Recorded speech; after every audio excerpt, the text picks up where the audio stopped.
welcome to ciLiving. I'm your host, Jaclyn Friedlander. The Institute for Genomic Biology at the U of I is working to create positive change for the community and the wider world. They embody the motto, where science meets society. Daniel Urban is joining me with an experiment, or a series of experiments today, actually, ahead of their upcoming event. Thank you so much for being here. Thanks for having me again. All right, so you have an event coming up. Let's start there. What is this event? This is our Genome Day event. This is something that we typically do annually. We actually skipped it last year because we had a very large event up in Chicago, so we're really excited to have it back again.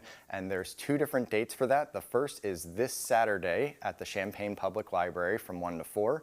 And then we're actually going to have a second day of it since we skipped last year. It's going to be... Got to make it up. There we go. We got to make it up. And we're going to have it one in both towns. So the second one will be October 18th at the Lincoln Square Mall.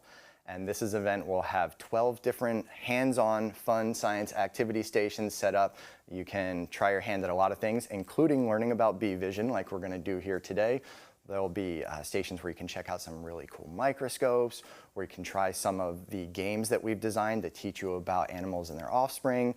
There'll be some live organisms there, including perhaps some ants and some bees, and you can learn cool things about them. We might even have some skeletons there, since we're creeping up on Halloween. I was going to say, it's spooky season. Got to get those skeletons in. There you go. So lots of fun for everyone. It sounds like it. All right, so this looks like a really interesting experiment. So what is it that we're doing, and what sort of is the object, and what are we learning? All right, so we're going to learn a little bit about how bees see things differently from us. So one of the things that I'm pointing out here, so this is on this color chart here, you're seeing where humans can see the range that we have, our visual range, and then the range that bees do. So one of the things that you'll notice, there's cut off on this far end here, these longer wavelengths, so they can't see red.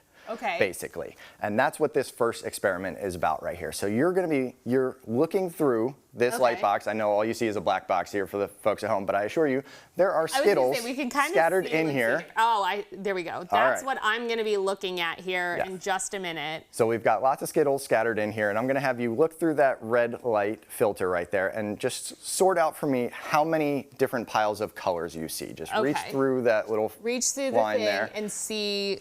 So sort them by color, essentially. Okay. And we'll see. And we'll see how hopefully this works out. It does when I try to do it anyway. There are a lot of different colors of Skittles, but typically you don't see all those color ranges because of the filter, in the same way that the bees are losing that red light right there. So they're not seeing the full range of colors on all those pretty flowers that we see out and about, but they make up for it in other ways, and we're going to show that in just a second. And this is really interesting because it's really hard to tell even.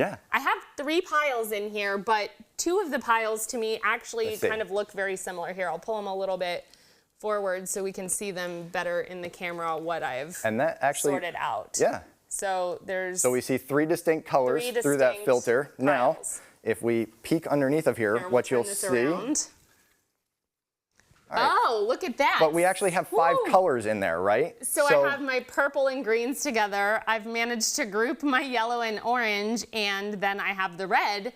But when we showed you a second ago, these ones, particularly to me, these and these look very similar, and then these all look yellow. Exactly. And so I'm so... that worked out great. I'm so happy that worked out. Especially this front pile right here, when you see those orange and the yellows look identical under there, really. And it's because when you lose that red light coming out of there, what is orange? It's red plus yellow, right? So when you lose the red, all of a sudden they look the same. So that's pretty tricky. That worked great. So we see what happens when you lose your red light vision there. But like I said, bees have other ways of making up for this. And do you find when, say, somebody is colorblind, or maybe somebody sees color extra or whatever, that it doesn't quite work out that way because they actually are seeing a little bit differently than everybody else? Have you had it happen before where that's not the result? So sometimes they will actually see, like you managed to get 5 colors down into 3 piles. They might only have 5 colors down into 2 piles, for say, depending on what type of color blindness they are experiencing. Right. All right. We're going to actually save this experiment for the next segment. So don't go anywhere. ciLiving will be back right after this, and we are going to do another experiment.